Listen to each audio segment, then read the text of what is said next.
Welcome all to Monica's foundation classes. So आज हम इस बुक के फर्स्ट चैप्टर को स्टार्ट करते हैं। अब your body is a battle field, कि हमारी बॉडी एक जंग का मैदान है। कैसे? कि अब हमें पता है, अब जो नॉर्मली हमारे एयर में मिलियंस बिलियंस ऑफ बैक्टीरिया होते हैं जो कि तैयार है हमारी बॉडी पे अटैक करने के लिए, पर हम कैसे बच सकते हैं इन बैक्टीरिया से? इस स्किन की वजह से।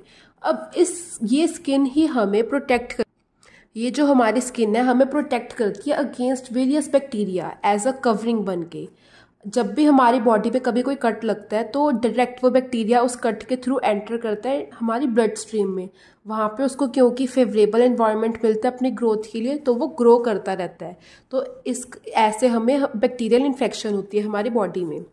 अब क्या होता है, फॉर एग्जाम्पल आप इस पिक्चर में देखो कि सपोज ये एक सोल्जर है और इसको यहाँ पे एक एरो लग गया। ये जो एरो है इसकी लेग के आर पार चला गया। अब जो एरो की रॉड है उसकी बॉडी के अंदर है, इसी को ही जूम करके दिखाया हुआ है इस पिक्चर में।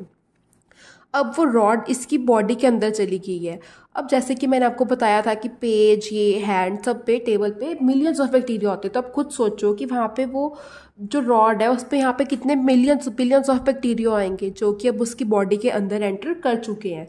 अब ये जो ग्रीन में दिखाए हैं आपको वो बैक्टीरिया हैं, और जो ये जो येलो वाले हैं ये सारे वाइट ब्लड सेल्स हैं। वाइट ब्लड सेल्स हमारी बॉडी के वो सेल्स होते हैं जो कि बैक्टीरिया को खाते हैं या उनको ख़त्म करते हैं। फेगोसाइट्स, इनका नाम ही फेगोसाइट्स इसलिए क्योंकि ये फेगोसाइटोटिक इनका बिहेवियर होता है बैक्टीरिया के लिए, मतलब इनको खाते हैं, इनगल्फ कर लेते हैं बैक्टीरिया को अपने अंदर। अब ये फेगोसाइट्स बैक्टीरिया को मारते तो हैं, पर इनकी स्पीड इनको खाने की बहुत स्लो होती है, बहुत धीरे धीरे धीरे धीरे इनको खाते हैं। पर जो बैक्टीरिया है उनका नंबर बहुत ज़्यादा है, इसलिए कुछ बैक्टीरिया तो मारे जाते हैं इनके थ्रू, फेगोसाइट्स से WBCs के थ्रू। पर बहुत सारे बैक्टीरिया ऐसे भी हैं जिनको कोई भी WBC हार्म नहीं कर पाता क्योंकि उनका नंबर ज़्यादा है, इसलिए वो डिवाइड करते रहते हैं। तो इसलिए हमारी जो बॉडी है वहाँ पे पस फ्लूइड भरता रहता है, इन्फेक्शन होती रहती है। तो वो जगह इतनी ख़राब हो जाती है, इतनी ज़्यादा इन्फेक्शन हो जाती है उस जगह पे कि पुराने ज़माने में अगर किसी को इतनी इन्फेक्शन होती है तो वो पूरे उस लेग को काट ही देते थे, पूरी की पूरी उसकी लेग डिसेबल हो जाती थी एक तरह से। तो अब एक और केस है, एक होता है कंपाउंड फ्रैक्चर। कंपाउंड फ्रैक्चर में क्या होता है कि जो हमारी बोन है इस तरह से टूटती है, इतनी बुरी तरह से टूटती है कि जो बोन है स्किन के बाहर आ जाती है, इतनी बुरी तरह से। अब क्योंकि इतना बड़ा वाउंड या घाव बन जाता है हमारी स्किन के ऊपर, तो बहुत ज़्यादा चांसेस होते हैं कि बहुत ज़्यादा बैक्टीरिया एंटर करें इस वुंड के थ्रू। तो कंपाउंड फ्रैक्चर में बहुत ज़्यादा चांसेस होते हैं कि हमारी बॉडी को बैक्टीरियल इन्फेक्शन हो जाए। तो पुराने ज़माने में क्या होता था कि अगर किसी को डेथ सेंटेंस देनी होती थी तो वो उनकी लात को या किसी भी चीज़ को ऐसा बोन को तोड़ते थे कि उसको कंपाउंड फ्रैक्चर हो जाए। और कंपाउंड फ्रैक्चर जब भी होता था उस बंदे को, तो उसकी जो स्किन होती है वो पूरी रिप अपार्ट हो जाती है, रिप ऑफ हो जाती है। तो बहुत सारे बैक्टीरिया इस बॉडी के अंदर एंटर कर जाते हैं डायरेक्ट ब्लड स्ट्रीम में, जिसकी वजह से इसको बैक्टीरियल इन्फेक्शन इतनी ज़्यादा बुरी तरीके से हो जाती है कि इस पर्सन की डेथ हो जाती है। अब अगर हमने इन माइक्रोब से अपने आप को बचाना है तो हम क्या कर सकते हैं कि वही कि अपना जो नॉर्मल वॉश करो, अच्छी तरह से हैंड सोप से क्लीन करो अपने वुंड को, ताकि कोई भी बैक्टीरिया हो अगर वहाँ पे तो वो वॉश आउट हो जाए। अब हमें पता है कि जो माइक्रोब्स, माइक्रो ऑर्गेनिज्म होते हैं जो कि माइक्रोमीटर की रेंज में होते हैं, अब ये डिफरेंट तरह के होते हैं। यूजुअली बैक्टीरिया होते हैं माइक्रोमीटर की रेंज में, जो वायरस होते हैं वो तो बहुत ही छोटे होते हैं, बैक्टीरिया से भी बहुत छोटे। अब माइक्रोब्स बहुत तरह के होते हैं, ज़्यादातर 4 तरह के होते हैं जो कि हमें बीमार कर सकते हैं। कुछ अच्छे भी होते हैं, कुछ बुरे भी होते हैं, पर हम इस बुक में ज़्यादातर वो पढ़ रहे हैं जिनसे हमें बीमारी हो सकती है। अब ज़्यादातर कौन से होते हैं? Bacteria, fungus, protist, virus. ये 4 तरह के होते हैं माइक्रोब्स जिनके थ्रू हम बीमार हो सकते हैं। पर ज़्यादातर ये बैक्टीरिया और वायरस ही हैं जो ज़्यादातर हमें बीमारी कॉज करते हैं। अब इन दोनों में फ़र्क क्या है? आप इस पिक्चर में देखो, ये वायरस है, इसका साइज़ कितना छोटा है, और जो बैक्टीरिया है इसका साइज़ कितना बड़ा है। एक तो इनका डिफरेंस है साइज़ में, दूसरा का डिफरेंस है कि जो वायरस है, चाहे हमारे शरीर जो वायरस है वो अगर हमारे शरीर के बाहर हो तो वो होते हैं नॉन लिविंग, डेड होते हैं।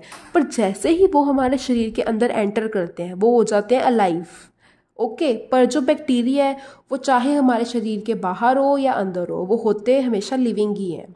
ये थोड़ा सा डिफरेंस था बैक्टीरिया और वायरस में। अब हम फर्दर कंटिन्यू करते हैं नेक्स्ट चैप्टर में, अब जिसका नेम है which would you choose, maggots और मॉस। अब बहुत सारे तरीके होते हैं जिससे हम अपनी इन्फेक्शन या अपने वुंड को ट्रीट कर सकते हैं। अब उसमें से एक तरीका है मैगेट्स को यूज़ करके। मैगेट्स सूंडियाँ या वॉर्म जैसी चीज़ें होती हैं। अब मैगेट्स करते हैं क्या है, अगर किसी पर्सन को चोट लगी हुई है तो उसके शरीर पे जहाँ पे चोट लगी हुई है उस पार्ट पे मैगेट्स को रख देते थे डॉक्टर्स पुराने टाइम में। तो क्या होता था, जो भी पर्सन का इन्फेक्टेड फ्लैश है या फिर डेड स्किन सेल्स है वो उनको खा लेते थे मैगेट्स। सो उनकी जितनी भी इन्फेक्टेड स्किन होती थी वो पूरी क्लीन हो जाती थी, तो सिर्फ हेल्दी स्किन बचती थी। अब उस हेल्दी स्किन पे हम मॉस को या फिर हमने जैसे पीछे पढ़ा था शुगर हनी सिरप को भी लगा सकते हैं, ताकि ये जो जगह है पूरी कवर्ड रहे और जो फर्दर बैक्टीरिया है जो हवा में प्रेजेंट है वो इसके बॉडी के अंदर एंटर ना कर सकें। अब दूसरी चीज़ हम क्या कर सकते हैं, हनी लगा लो या फिर हम क्या लगा सकते हैं, मॉस। अब मॉस क्या है, मॉस हम कहते हैं काई को। ये देखो ये है मॉस। अब कोई भी जगह अगर इन्फेक्टेड है, कहीं पे चोट लगी हुई है, तो वहाँ पे हम क्या लगा सकते हैं, मॉस को, काई को। ये एक एब्जॉर्बेंट मटेरियल है, मतलब कि हमारे खून को सोकअप कर सकती है। और इसके अंदर बहुत एंटीबायोटिक प्रॉपर्टीज़ भी होती हैं इसके अंदर। एंटीबायोटिक प्रॉपर्टीज़ क्या होती है, मतलब एंटीबायोटिक मतलब कोई भी ऐसा केमिकल है इसके अंदर, मॉस के अंदर, जो कि बैक्टीरिया को किल करने की टेंडेंसी रखता है, काबिलियत रखता है कि वो बैक्टीरिया को मार सके और फर्दर इन्फेक्शन को प्रिवेंट कर देता है। अब फर्दर आते हैं हम ब्लड सकिंग लीच के ऊपर।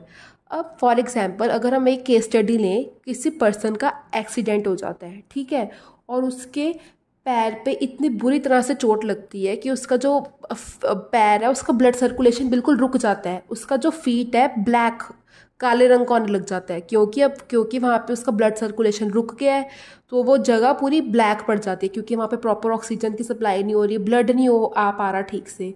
तो तब काम आता है ब्लड सकिंग लीच का। अब लीच को हम हिंदी में कहते हैं जोंक। अब लीच क्या करती है, लीच उस इन्फेक्टेड पार्ट पे जाके वो ब्लड को सक करने लग जाती है। उसके अंदर एक ऐसा केमिकल होता है कि हमारा जो ब्लड है वो क्लॉट ही नहीं करता है, उसकी वजह से वो हमारे इम्प्योर ब्लड को, अगर किसी को कोई बॉडी में इन्फेक्शन है उसको सक करती रहती है, या फिर उसका एक काम ये है कि अगर किसी का खून इम्प्योर है, कोई उसने गलत केमिकल ले लिया हुआ है अपनी बॉडी में इंजेक्ट कर लिया है, वो इसके थ्रू बाहर आ सकता है। सेकंड, वो जो मैं आपको पहले एग्जांपल दिया था कि अगर किसी की बॉडी में इस पर्टिकुलर पार्ट में सर्कुलेशन कट ऑफ हो गई है, ये पूरा हिस्सा काला होने लग गया है due to loss of haemoglobin या ऑक्सीजन फ्लो, तो तब भी ये क्या करेगी कि इस पर्सन के ब्लड को सक करेगी, ताकि इसके पर्सन के जो बॉडी में फ्लो है ब्लड का वो इस वाली साइड भी आ सके। इस पर्सन के जो बॉडी में सर्कुलेशन है ये ब्लड सर्कुलेट करता रहे कंटिन्यू रखे। तो इसलिए जो ब्लड सकिंग लीच है इसका भी बहुत काम है मेडिसिन में। अब फर्दर एक एग्जाम्पल इन आंट्स का।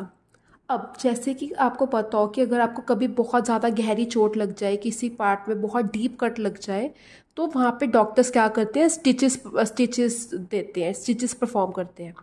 तो अगर आप किसी ऐसे जंगल में हो जहाँ पे कोई दूर दूर तक डॉक्टर अवेलेबल नहीं है, तो अब हम क्या कर सकते हैं, तो एक तरह की आंट्स होती हैं, ईस्ट अफ्रीकन सोल्जर आंट्स।